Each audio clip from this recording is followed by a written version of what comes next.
Antes de começar a nos escutar, lembre-se de ficar em casa se você puder e de lavar as mãos sempre. Nós gravamos esse episódio antes de começar tudo isso que a gente está vivendo. Esperamos que você esteja bem e que consiga se distrair pelos próximos 45 minutos.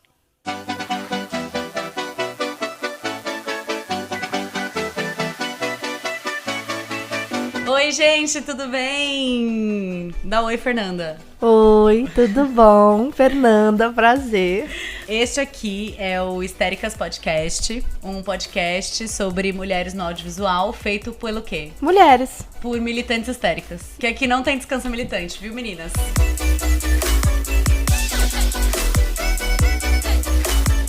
Bom, vamos nos apresentar. Eu sou Carolina Romano, sou atriz, editora de vídeos, trabalho com a Carol Moreira. Eu estudei cinema por um tempo, por uns 3 anos. Eu faço uma websérie chamada Manu Websérie no YouTube. É incrível, gente, assistam, é muito boa. E eu sou muito apaixonada por cinema e a Fernanda vai falar um pouco dela agora. Meu nome é Fernanda, sou libriana, tenho 32 anos. Hoje as pessoas me conhecem mais pelo canal das Bi, mas eu sou formada em cinema, sou mestranda em cinema. Estudou fora. Eu estudei fora um tempinho, pra fazer o mestrado, no caso. E eu trabalhei como editora durante uns 10 anos, de publicidade, etc e tal. Fiz filme, fiz um monte de coisa. E sei que tem um monte de coisa errada no audiovisual. Tem uma informação bastante importante que esse podcast ele vai funcionar por temporadas. E se tudo der certo, essa temporada vai ter 7 episódios, certo? Sim, 7 episódios. A gente já fez o planejamento do 7, porque ela é virginiana. É ótimo, gente. Contratem virginianos. Bom, o tema do nosso episódio de hoje é a régua da qualidade para os filmes de mulheres. Ou porque os homens não sentem nada vendo filmes sobre mulheres. Para introduzir o episódio e o podcast, eu vou contar um causo, que foi o causo que inspirou a gente a se juntar e estar aqui hoje. Eu estava conversando com um colega meu conhecido, que estava me prospectando para um job, e eu tava falando com ele que eu tava meio ocupada, porque eu tava editando as coisas do Oscar e tudo mais, e aí ele disse assim, falando em Oscar, esses dias eu fui assistir o filme da Greta Gerwig, e eu não senti nada quando eu assisti o filme. Será que eu assisti o filme errado? Aí eu pensei, sim. Eu falei assim, eu acho que você não assistiu errado. Eu acho que talvez você não tenha sentido nada porque esse filme não é sobre você. Exatamente.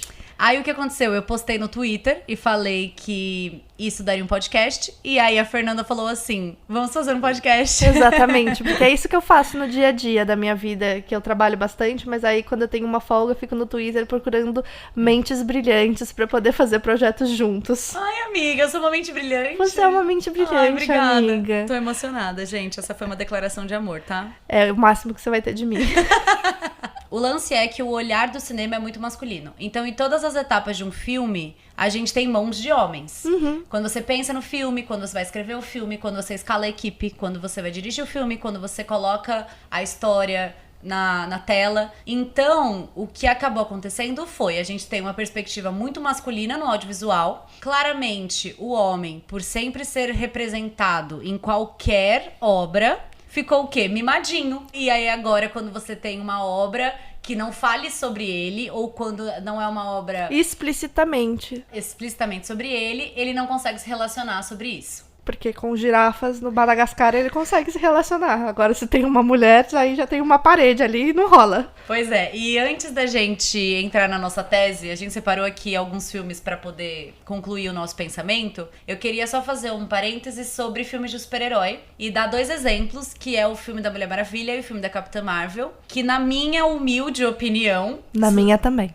Ótimos filmes. Exatamente. Eu adoro Capitã Marvel. Eu me entretive. Qual que era o objetivo do filme, Fernanda? Entretenimento. Pois é, ele foi alcançado. E eu chorei. E Mulher Maravilha eu também adoro. Eu não gosto do final, mas até aí tudo bem. Só que existem outros filmes de super-heróis que são uma merda. Eu ia dizer medianos ou ruins, mas também funciona. Que ninguém reclamou. Não entendi, não houve histeria coletiva, não houve cancelamento, não houve uma crítica massiva em cima do filme, falando como o filme é ruim e como não sei o quê. Não, é que as personagens não têm profundidade o suficiente, entendeu? Vai procurar a profundidade do Bumblebee, entendeu? Exatamente. Cadê? Exatamente.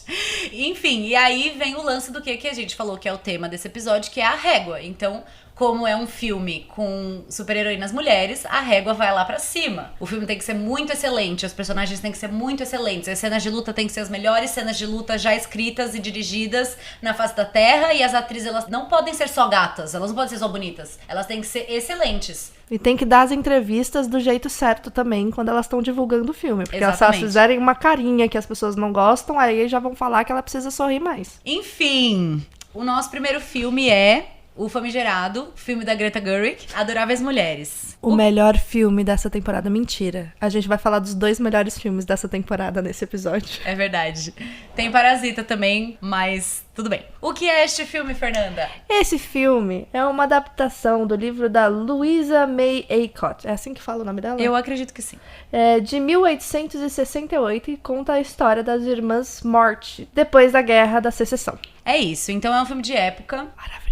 Gente, é incrível esse filme. Quem fez esse filme? Greta Gerwig. Eu sou apaixonada por essa mulher. Se vocês não sabem, ela também é atriz. Ela fez Frances Ha, Mistress America. Ela é diretora e roteirista de Lady Bird, que é um filme que eu amo. Esse filme é controverso, tem gente que não gosta. Eu particularmente amo. E ela também é roteirista e diretora de Adoráveis Mulheres. Bom, e aí aqui eu coloquei um tópico que é esnobada no Oscar. E por quê? Não é que o filme foi esnobado no Oscar, porque o filme concorreu a melhor atriz coadjuvante, melhor roteiro adaptado, melhor figurino, melhor trilha sonora original e melhor filme. Porém, um filme que tem melhor roteiro adaptado, as 2 atrizes concorrendo e melhor filme, eles acharam que seria de bom tom se a diretora não concorresse à melhor direção. O que não faz sentido algum. Porque se você pensa no cinema como um processo de criação coletivo, com o diretor sendo a cabeça, o filme só tem uma atuação boa porque o diretor dirigiu aquelas atrizes pra atuar daquele jeito. Então, se você considera um filme bom o suficiente pra estar em melhor filme, como é que você não considera ela como uma boa diretora? Exato. E aí a gente entra no rolê de que a academia normalmente é votada por homens brancos. Tem um héteros. outro rolê também que eu li no Twitter e eu concordo bastante. Aliás, gente, o Twitter ele é uma ótima fonte para os nossos podcasts. Se eu fosse você, eu seguia a gente no Twitter. Que a pessoa dizia o seguinte, que o grande problema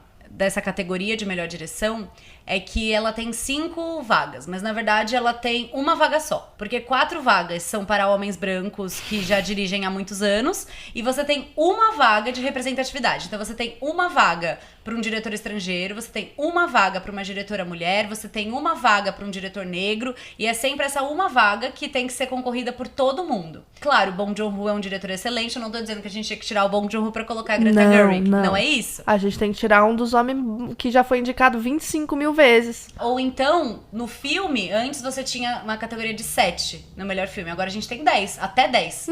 Por que eu não posso ter 6 na melhor direção? Afinal de contas, eu que faço as regras. Se tem um ano que tem muitos diretores bons, colocam vários diretores bons lá, ué. O que eu acho curioso é que as exceções, elas são feitas. Mas elas não são feitas, nesse caso, para diretoras mulheres. Então, assim, existem raridades que acontecem no Oscar. Então, eu lembro que Toy Story 3 concorreu a melhor filme e melhor animação.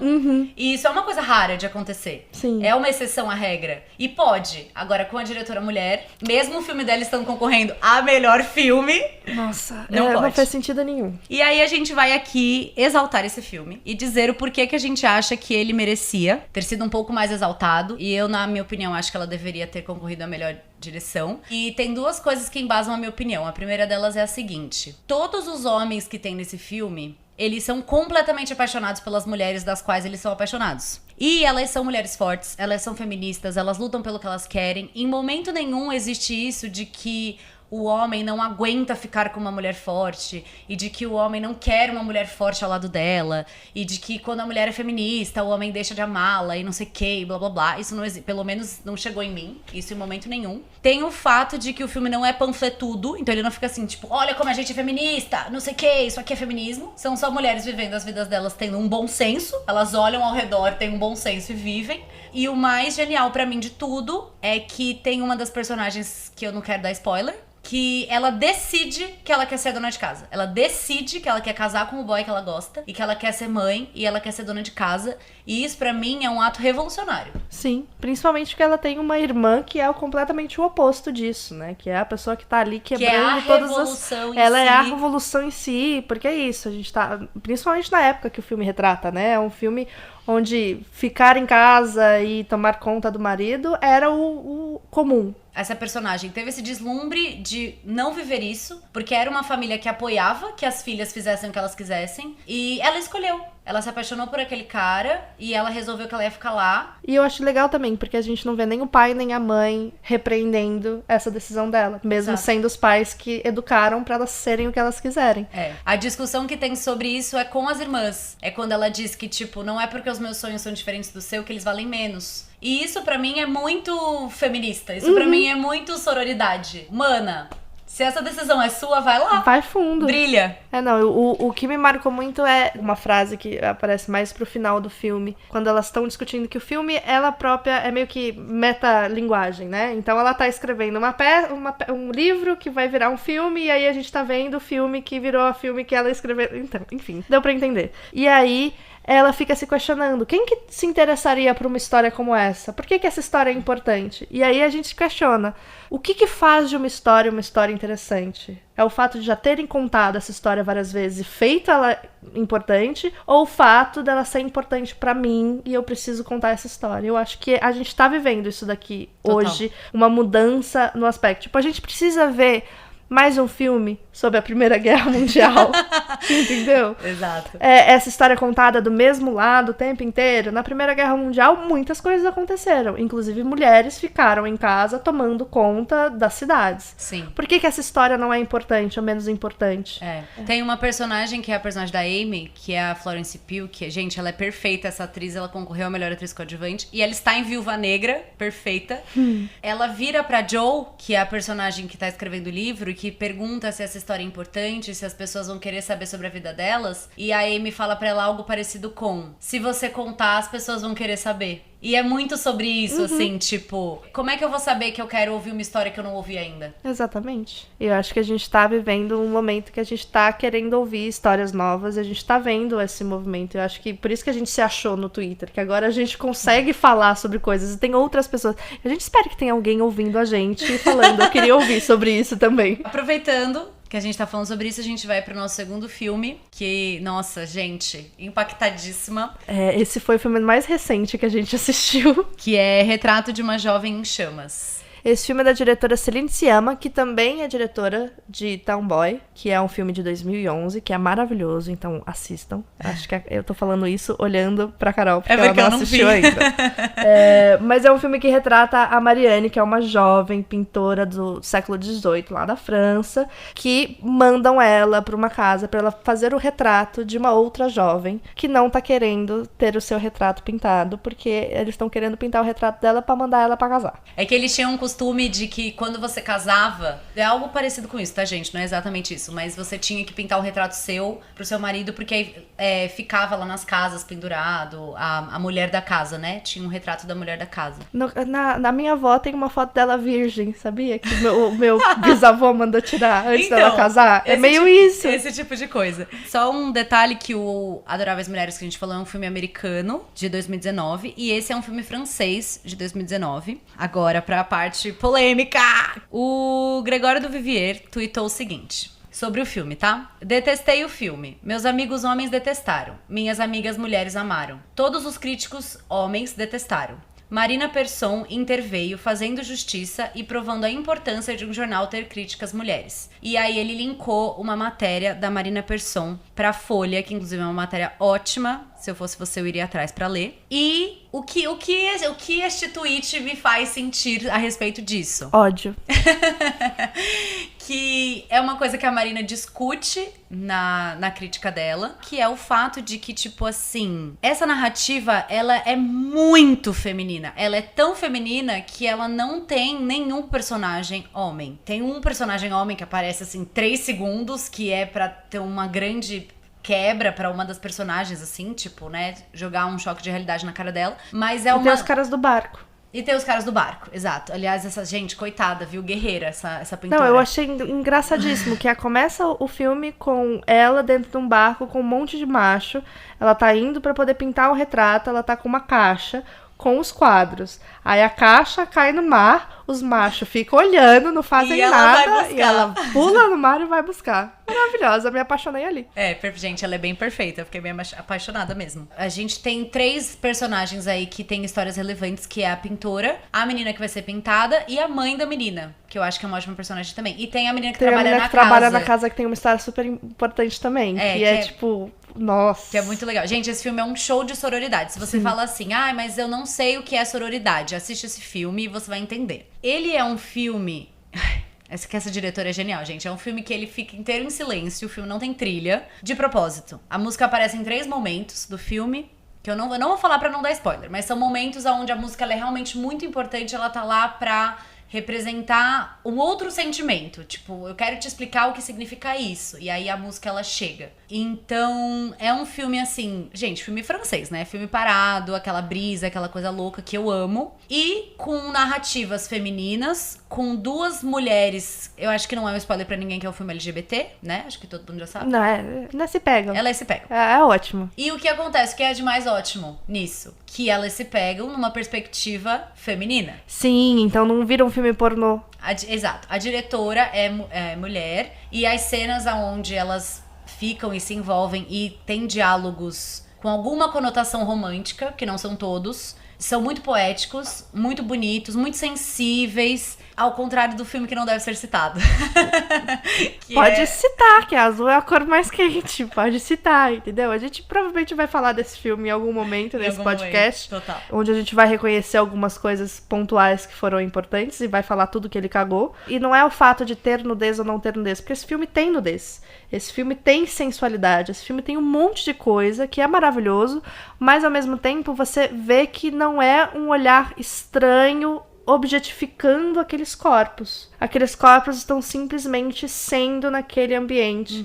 E isso é maravilhoso, porque, assim, eu não sou muito fã de cinema paradão, eu sou mais da ação, sou mais da comédia, sou mais aqui. E esse filme me prendeu muito por causa disso. Não era objetificado, era ali. E os olhares e as sutilezas gritavam toda vez. É um filme que tem poucas falas, né? Assim, é um filme de 2 horas, então é claro, gente, que tem diálogos, mas assim, é um filme com poucas falas e é uma atuação mais... Ela é uma atuação mais realista, mas ela é uma atuação mais contida, né? Sim. Chega um momento que você fala assim, nossa, mas essa atriz não tem muita expressão, mas ela tem. Tá no olhar e tá no jeito, e tem toda aquela estranheza da época, de que as pessoas não eram calorosas, Sim. e de que não tinha... Então é tudo uma coisa muito estranha, e tipo, nossa, essa casa é enorme, e a gente aqui meio sozinha, uma casa no meio da colina, um bagulho bizarro. E o clima é dado por essa atuação muito sutil e tal. E aí chegamos a um fator que eu acho que ainda é mais gritante do que no Adoráveis Mulheres. Cara, realmente não tem nada sobre um homem nesse filme. Na verdade, o que tem sobre o homem é pra gente sentir raiva, né? Só. Sobre a prisão, sobre né? a prisão, que é o casamento, no contexto dado ali de um casamento arranjado, onde a menina ou vai ter que lutar contra tudo e todos pra poder fugir de um casamento, ou ela vai aceitar se casar. E eu tenho que fazer um quadro seu pra mandar pro seu marido, porque ele pediu. Né? Eu acho que o marido entra mais no imaginário da opressão mesmo. E do cara que engravida uma outra personagem e não tá lá. Exato. Entendeu? E não tá lá pra resolver o problema. Exato. Isso que você falou da opressão é muito bom. Não é uma opressão... Olha aqui como você é um opressor. Eu realmente não estou falando com você, opressor. Eu não estou falando com você, homem. Sim. Quando eu tô falando nesse filme. Eu tô falando da mulher. Da mulher. Então eu não quero virar pra você e falar, olha, homem, você é um opressor. E talvez eu esteja querendo dizer... Olha, homem, como é a minha vida.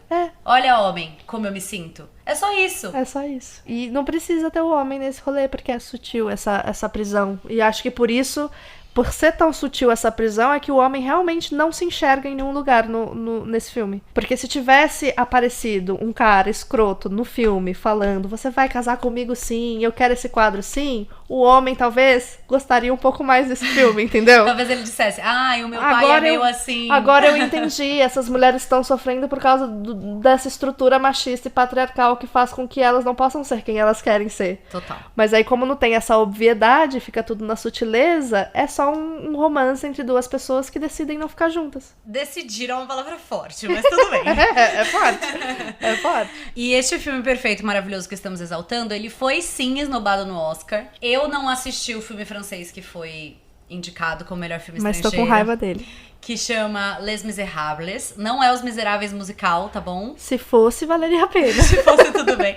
É um Tô outro brincando. filme que fala sobre miséria na França, não sei o quê, que é um outro recorte que não tem nada a ver com a gente. Porém, eu acho que esse filme deveria ter sido, mais assistido e 2, mais exaltado. Apesar dele ter chamado muita atenção nos festivais, principalmente em Cannes. Esse filme ganhou o melhor roteiro no Grand Prix, é isso? Grand Prix. Grand Prix. Eu não sei se é assim que pronuncia, gente. É Grand Prix. Grand Prix. Enfim, ganhou melhor roteiro e foi o primeiro filme dirigido por uma mulher, com histórias de 2 mulheres, ganhando o Queer Palm, que é o festival que premia ali, durante Cannes, filmes de diversidade, né? Então, nunca uma mulher diretora ganhou um filme desse antes. Veja bem, sobre diversidade. Sobre diversidade, a gente tá falando sobre LGBTs, só que no final a gente acaba falando sobre... LGBTs homens.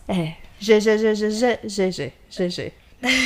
É assim que a gente É vê. meio isso mesmo. Isso, pelo menos, mostra que o filme fez algum barulho. Mas eu acho que, tipo assim, o grande lance que me deixa, que aquece o meu coraçãozinho, é que a gente tá falando de um filme que sai do eixo de Hollywood. A gente ainda tá falando dos circuitos de festival.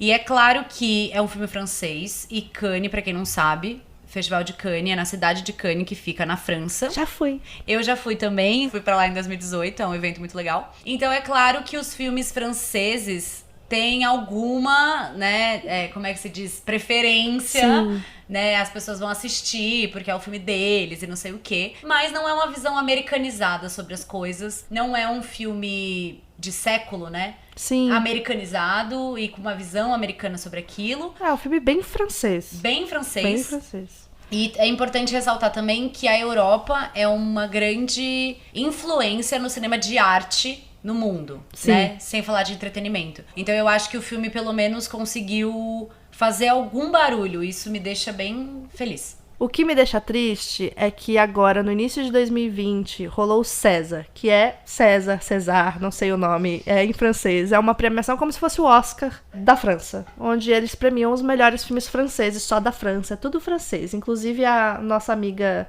Kristen Stewart foi a primeira americana a ganhar o prêmio de melhor atriz no Olha César, só. no ano retrasado. Enfim, nesse ano, começou com polêmica desde as indicações. Porque, novamente, o Roman Polanski foi indicado para várias categorias com o novo filme dele. E aí, muitas pessoas começaram a questionar e tentar boicotar a premiação desde então. Então, rolou manifestação, rolou uma carta pro primeiro-ministro, entendeu? A galera... Não, por quê? Porque o Roman Polanski foi condenado por estuprar uma menina de 13 anos de idade. Ele não só confirmou que ele estuprou, ele falou que ele... Não, eu transei com ela mesmo, mas ela quis. 1 minuto de silêncio pro bom senso dele. Exatamente. E aí a gente... Não sei se vocês conhecem, mas existe uma cultura na França de normalização dessas relações entre homens muito mais velhos e meninas muito novas. E as pessoas não falam muito sobre isso. Quando começou o movimento Me Too, por exemplo, nos Estados Unidos, com as coisas de assédio e tudo mais, quando chegou na França, esse debate foi esvaziado para um debate sobre então eu não posso seduzir uma mulher e conversar com uma mulher, qual que é o limite? Eu não vou conseguir mais, né, ser charmoso do jeito que eu sou como homem francês? Ai, meu Deus. E esse discurso foi esvaziado durante 2 anos, porque o Me Too começou ali em 2016, 2017, e aí a primeira atriz que teve a coragem de falar eu já fui assediada por um diretor foi a Adele. E a Adele é a protagonista. Ela é a Lady on Fire. Ela é a Garota em Chamas. Garota em Chamas. E aí o que aconteceu? Esse filme também estava indicado para vários prêmios no César. E aí, toda vez que falavam o nome do Roman Polanski no alto-falante, né? Porque ele estava indicado, mas não foi porque era cagão e estava com medo de repercussão. Não foi. Essa é a verdade. A televisão focava em quem? Na única mulher que falou abertamente sobre o assunto, até o momento onde ele ganha mais um prêmio e ela simplesmente se revolta com tudo isso, se levanta e sai do teatro, levando com que várias outras mulheres, atrizes e diretoras se levantassem também. E explodiu na internet esse rolê. E aí a gente vê, né? Você tem um diretor que é acusado de um crime, continua sendo exaltado, não só acusado, condenado por um crime, continua sendo exaltado todos os anos, e a única mulher que consegue falar no lugar de vítima sobre a situação é o quê? Humilhada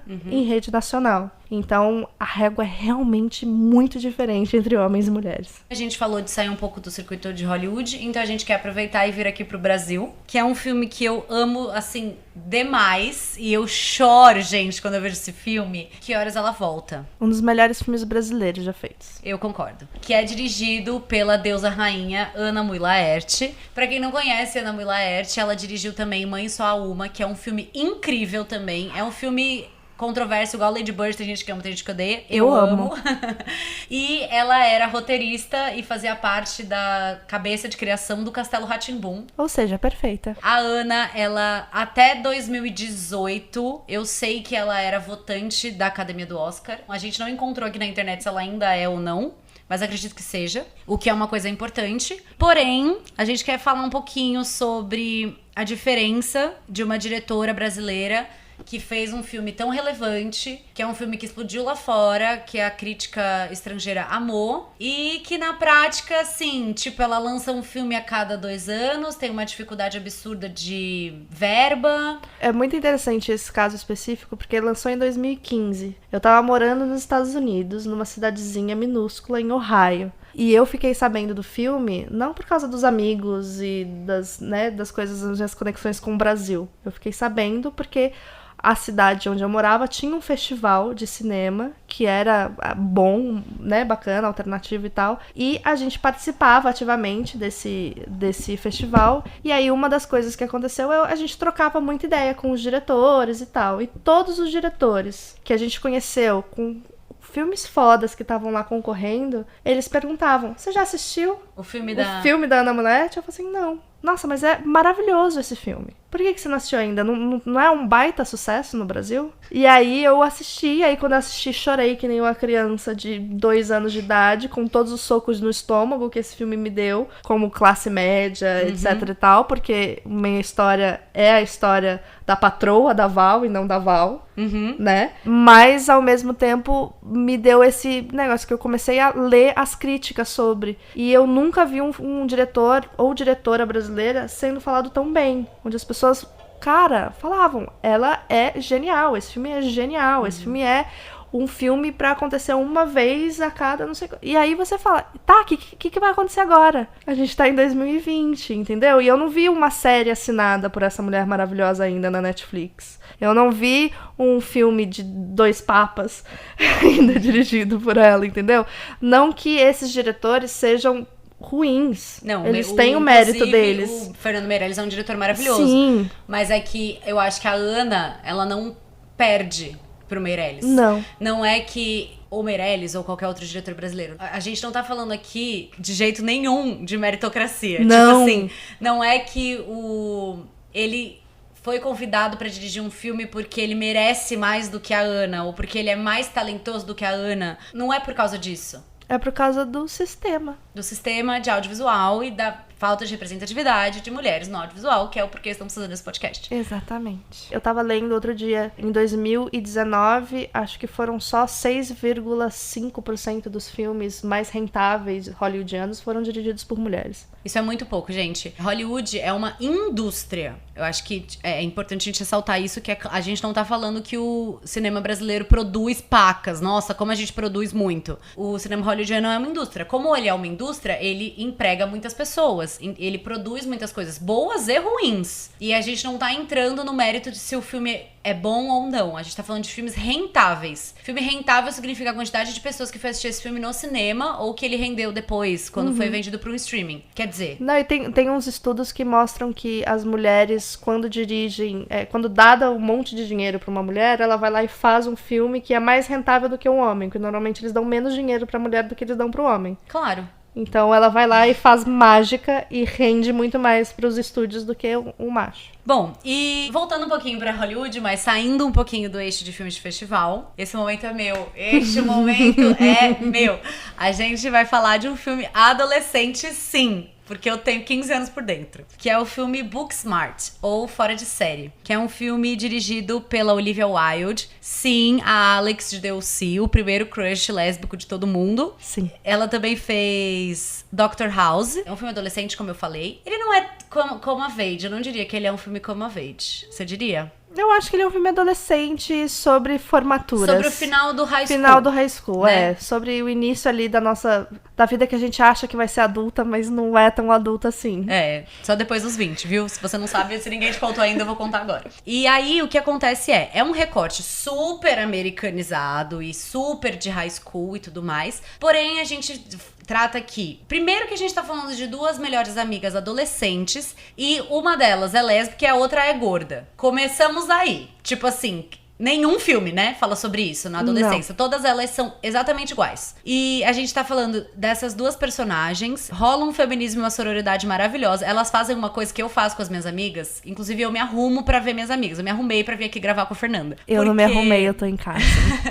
Porque eu amo quando eu chego, assim, no rolê. E aí, tipo assim, a minha amiga vai falar: ai, amiga, que linda. E aí eu vou virar pra ela e falar assim: ai, eu me arrumei pra você. Você também tá linda. E a gente vai ficar: ai, você é linda. Ai, você é perfeita. Eu realmente gosto muito de fazer isso, não é, parece besta, mas é que é tão não batalha entre mulheres que eu acho incrível, entendeu? Sim, sim. Então elas têm muito isso, essa amizade, e eu acho que o mais legal, assim, que me pegou muito desse filme, é que, como é dirigido por uma mulher, a visão do filme e o que essas meninas estão passando, e o que elas estão sentindo, e o coração partido do crush, e tudo isso é tão real, é tão assim, tipo, claramente a diretora passou por aquilo, e por isso ela tem propriedade pra falar disso. O que não é uma coisa muito comum num filme adolescente, entendeu? Eu vou problematizar ainda muito filmes adolescentes, porque vai ter um episódio só sobre isso, graças a Deus, obrigada, Fernanda. De nada. Existem outros problemas nos filmes adolescentes, mas esse é um deles. É o fato de que as meninas, tipo assim, eu não era parecida com as meninas dos filmes que eu assistia.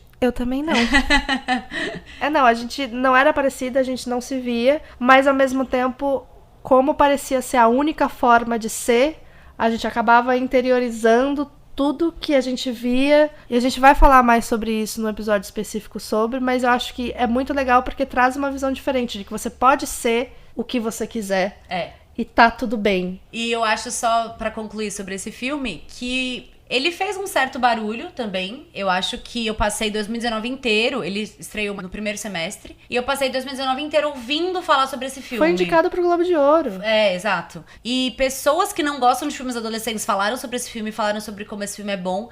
Então eu acho que aqui a gente decidiu falar desse filme não é necessariamente pra falar da régua, mas é pra falar de que, tipo assim, é um filme simples, como todos os outros filmes simples dirigidos por homens. E é um filme bom. Então não é uma questão de que elas não dão conta. Nós, mulheres. Elas, diretoras mulheres, não dão conta. A gente dá conta, sim. De fazer qualquer tipo de filme. É só oportunidade. É só oportunidade. E aí, agora, a gente chega pra melhor parte deste episódio. Para concluir a nossa tese sobre régua, nós apresentamos a vocês um filme que é só ok, mas que os machos pira. E que foi super exaltado. Que é um filme que a Fernanda ama. Eu odeio.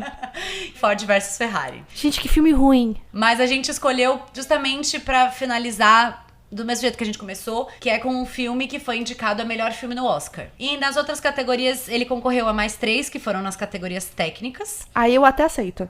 Realmente o filme tecnicamente é muito bom. E aí o que é mais legal é o primeiro filme desse episódio onde a minha opinião e a opinião da Fernanda são diferentes. Porque é uma merda esse filme. Mas a gente vai chegar na mesma conclusão. O filme é dirigido pelo James Mangold, eu não sei se é assim que fala. E ele dirigiu 2 filmes que eu particularmente gosto muito, que é Logan e Johnny and June. Eu descobri que ele é o mesmo diretor desses filmes e fez tudo muito sentido na minha cabeça, porque é a mesma história contada 3 vezes.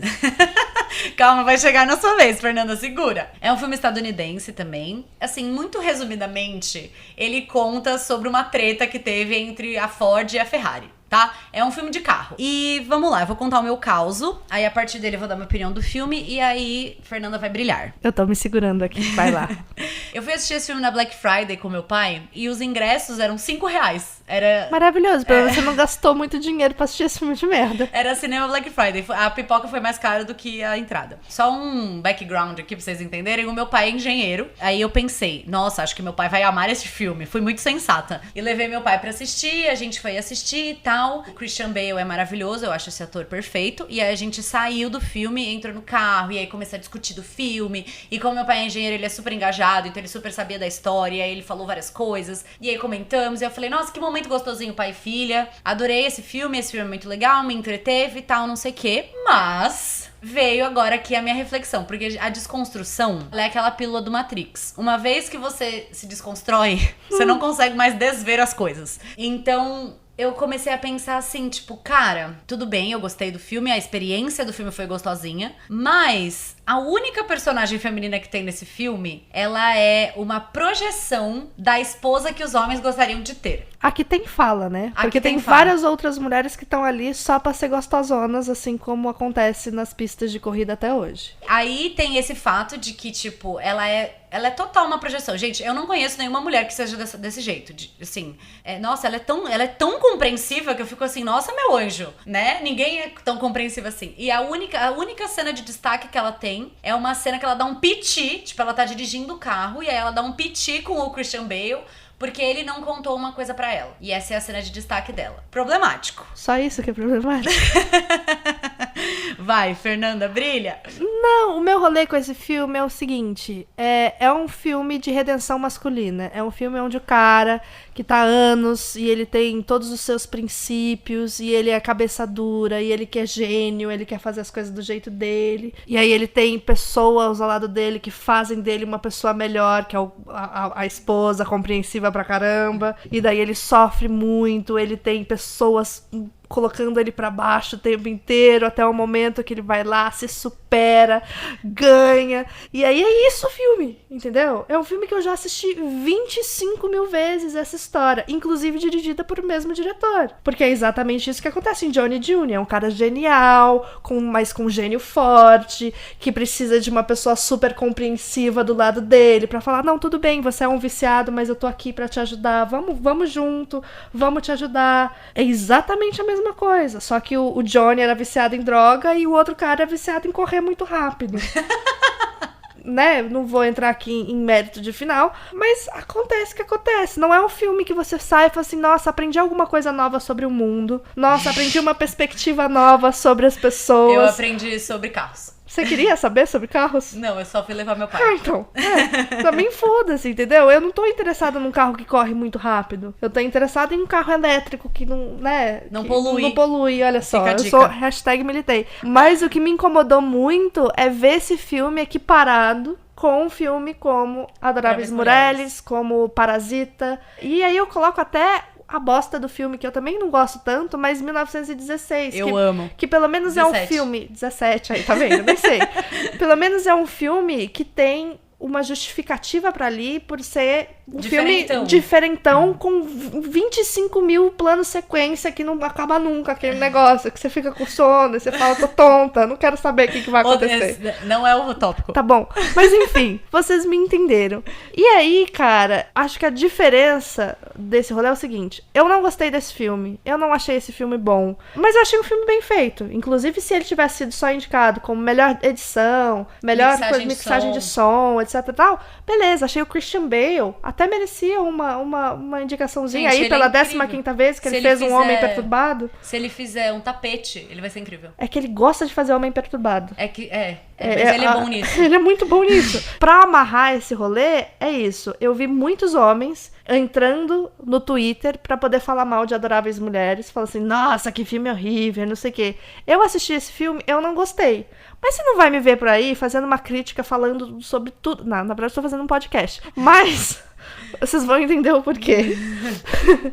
Não entrei no Twitter e falei assim, esse filme não. É porque não é pra mim esse filme. Esse filme é feito pra caras que ainda precisam, né, de novas maneiras de contar essa história, de que eles podem ser pessoas melhores, de que eles podem pensar mais nos outros, e talvez seja importante pra esse cara. E eu saí desse filme, por mais que eu não tenha gostado, eu sabia que esse filme ia conversar com outras pessoas. E aí eu fui e indiquei. Indiquei pro meu pai, indiquei pra minha mãe. Sim. E os dois amaram o filme. E eu falei assim, que bom, tem uma indicação boa. E eu acho que, assim, apesar de tudo isso, você consegue ter... Você, Fernanda, consegue ter empatia pelo personagem do Christian Bale e pelo personagem do Matt Damon, que é bem mais difícil de ter empatia, mas você tem, pelo filho deles. E assim, a única personagem que não dá pra ter empatia é a mulher dele, pra ser bem sincera. Nossa, pior é que é verdade. E a gente consegue ter empatia por todos eles. E, cara, de novo, esse filme não é sobre mim. Esse filme não é nem para mim. Esse filme não é pra Carol. Esse filme não é pra Fernanda. E o pior, meu olho encheu de lágrima na última cena. O meu também. Eu chorei, fiquei tristíssima. Tive que tirar o óculos, assim, porque ficou tudo embaçado. Nós somos mulheres. Sim. E esse filme não é sobre a gente. Não. E a grande conclusão é... Eles não se sentem representados nos filmes como Adoráveis Mulheres e nos filmes como A Menina Lá que Pega Fogo, porque eu não sinto nada, porque eu não consigo me ver em alguma coisa que não é sobre mim. Apesar de que todas as outras pessoas conseguem ver coisas num filme que não é sobre elas, mas aí você coloca um filme contado numa perspectiva feminina sobre uma mulher e sobre histórias de mulheres e com o olhar sensível das mulheres, e aí fica muito difícil, você tem que se esforçar assim muito. Eu fico imaginando que a pessoa deve comprar o ingresso e pensa assim, nossa, eu vou odiar esse filme. Tipo assim, nem entrou e já tá assim, tipo, ai, vou odiar. Ai, sei lá, eu tenho uma preguiça, entendeu? Porque são esses marmanjos que chora assistindo Toy Story, que tá com um boneco que tem sentimentos e fala, e ele vai e acredita naquilo, mas ele não consegue se colocar no lugar de uma mulher. Sim. Ele não consegue se colocar, assiste a animação e acha ótimo, olha lá o dinossauro, entendeu? Eu acho também que existe uma curva de aprendizado que a gente, como mulher, a gente não precisa ter. Porque assim, a gente abriu o olho desde criancinha, a gente tá consumindo conteúdo produzido para homens por homens. Então, a gente desde pequena tem que fazer esse exercício. Então, a gente cresce fazendo esse exercício de empatia, tentando entender por que em alguns filmes a gente tem que fazer um esforço muito grande. Eu cresci pensando que eu era o Elliot do ET, eu era o Luke Skywalker de Star Wars. Eu me via nesses personagens corajosos, que eram interessantes, que faziam acontecer. Eu não me via nas personagens femininas. Já os homens foi dado tudo de mão beijada. Então, tá mais do que na hora, 2020, de vocês começarem a fazer esse trabalho de assistir mais filmes dirigidos por mulheres, histórias contadas por mulheres, porque talvez até vocês aprendam a lidar um pouco melhor com as mulheres das suas vidas. Eu não tenho nada pra acrescentar, né, depois dessa fala maravilhosa. Eu concordo com o que você disse, Fê. E eu acho que é uma coisa assim também, gente, muito sinceramente, eu faço um exercício que agora eu vou dar uma lição de casa. Toda vez que eu vou assistir um filme que não é o que nós estamos acostumados. Quando eu digo nós estamos acostumados, é um filme hollywoodiano básico. Que seja um filme coreano, que seja um filme francês, que seja um filme alemão. O exercício que eu faço é só dar play. Ou é só comprar um ingresso e entrar na sala. Não importa. Tipo assim, eu só quero ver o filme. Eu só quero que você me conte essa história bem contada. É claro, se for um filme coreano, é claro que faz diferença, porque a gente tá falando de uma coisa cultural e blá blá blá. Não é nesse ponto que eu quero chegar. É no ponto de que, tipo assim, abre o seu coraçãozinho. É só um filme, entendeu? Tipo assim, a gente ama cinema e tudo mais, mas assim, é só um filme. Por que tem que fazer um escarcéu? Tipo assim, Phoebe Waller-Bridge, maravilhosa, dona do meu coração, é a roteirista de 007. Nossa, a gente tem que fazer um escarcéu porque a roteirista de 007 é uma mulher. Só vai ver o filme. Que diferença vai fazer pra você? Quando era um homem não fazia diferença pra você, entendeu? Sei lá. Só uma dica. Eu concordo. A gente concorda muito uma com a outra no final. Mesmo quando a gente detesta um filme e gosta, entendeu? Mas aqui a gente só teve duas discordâncias, que é 1917 e Ford vs Ferrari. E pensando até nessa questão de assistir filmes onde a gente não se vê necessariamente na TV ou no cinema, pra mim, o melhor filme de super-herói de todos os tempos é Pantera Negra. Não é Capitã Marvel ou Mulher Maravilha. Porque Pantera Negra tem uma história maravilhosa. É incrível. E é incrível. E todo o universo criado e toda, a mitologia até por trás de tudo isso, que parece, que é uma mitologia que foi criada. Eu acho um filme sensacional e os atores são muito bons. Sim, gente, as cenas de ação. Eu e Fernanda, a gente é as loucas do filme de ação. Gosto. Tipo, Duro de Matar eu amo, entendeu? Eu também. Não, é um filme muito bem feito, mas é isso. Eu ouvi de muita gente falando que não gostava, que não se via. E aí, gente branca, né? Sim. E aí, assim, não necessariamente precisa preciso ser negra pra gostar de Pantera Negra. Total. Mas a gente consegue enxergar a humanidade e as coisas bacanas que tem nesse filme. Exato. É só fazer o exercício. Eu gosto muito de Pantera Negra. Eu também, eu amo bastante. E com este filme maravilhoso, terminamos nosso episódio de hoje. Isso, siga a gente nas redes sociais. Não é isso que é pra falar? Tem o Instagram do podcast, que é @hystericaspod.